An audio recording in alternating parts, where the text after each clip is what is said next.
What has been an exciting week in the news department, from Denver's plan for handling the homeless at the DNC convention to a man declaring his home a church and some monkey mania. Here to help us rewind three of the hottest stories of the week are Kelly Goff, author of Party Crashing and political analyst, and Alison Rosen from Page 6 magazine. Good morning to you both. Good morning. Good morning. All right, topic number one. Denver has announced, the coalition for the homeless out there in Denver, announcing plans to give movie tickets to the zoo, take the homeless to the zoo, and museums during the Democratic National Convention out there in August. We don't have our clocks, or mentally we're going to have sound effects there.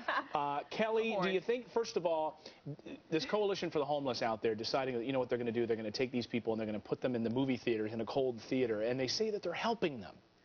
Is this ridiculous? No, actually, I thought the funniest part, though, is how some of the officials out there are trying to spin it by saying, well, you know, we just really want to look out for the homeless and make sure they're not getting harassed while people like me are out there for the convention. Right. When I think we all know that really this is a PR move. Call me crazy. I'm going to go on a limb and say that they just kind of don't want them out of sight. They want them out of sight, out of mind, so that tourists like me out there, quote unquote, have a more enjoyable stay. But it was really funny. Like, we want to make sure that the homeless are okay, so we're sending them to the zoo.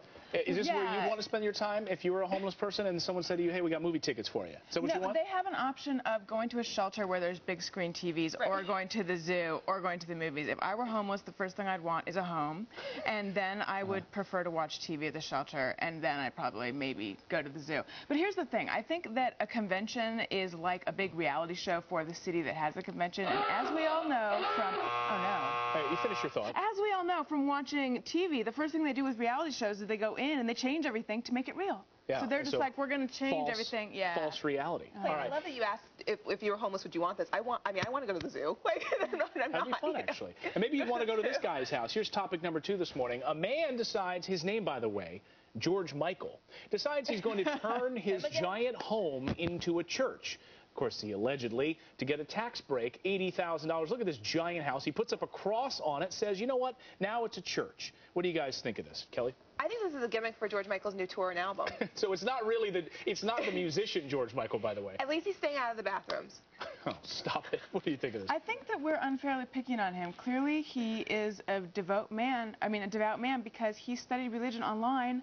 Right. Yeah, he got, that's right. Work into it. Now, Kelly, you got your reverendship online, too. You just go to a website, type it in. That's how this guy got his, whatever he is now. He's a pastor. He can perform weddings. He can perform weddings, and that's about it. Can't a captain on a ship do that also? Maybe he has some friends getting married at his house, and he just thought this would help make things more convenient. Do you think it's an outrage, though, in this town, though, that he's going to get a tax break, $80,000, because he just declares himself a church? Yeah, it's totally a racket. I'm going to declare my bathroom a church. But because you spend so much time in there? Yeah, because I could look at my hair and I'm like, oh, God. You know, we're joking about this, but I bet you we're going to see this in a Barack Obama or Democratic ad. Oh, also, he owes $115,000 now, though. So he kind of got hoisted on his own petard. A lose-lose. Here's topic number three. Here's an interesting story. A woman claims that she has a therapy monkey, so she goes into a Walmart, gets booted out of a Walmart because of her monkey. Now she's filing a lawsuit. Kelly, one-word answer. Do you think smart, ridiculous? What do you think? I think I need a panda. You need a panda? Right here next to me. And that's your therapy animal? That's my therapy animal. What do you think about this woman? Could there be a less crowd-friendly animal than a monkey? Like, she's too good for a dog? Come on. Monkeys are selfish. Or a pony? What's a pony that she says it relieves stress. And I for her, but for everyone else, it adds stress. Alison Rosen from Page 6 magazine, and Kelly Goff, political analyst and author of Party Crashing. Thanks for monkeying around with us this morning. Thank you.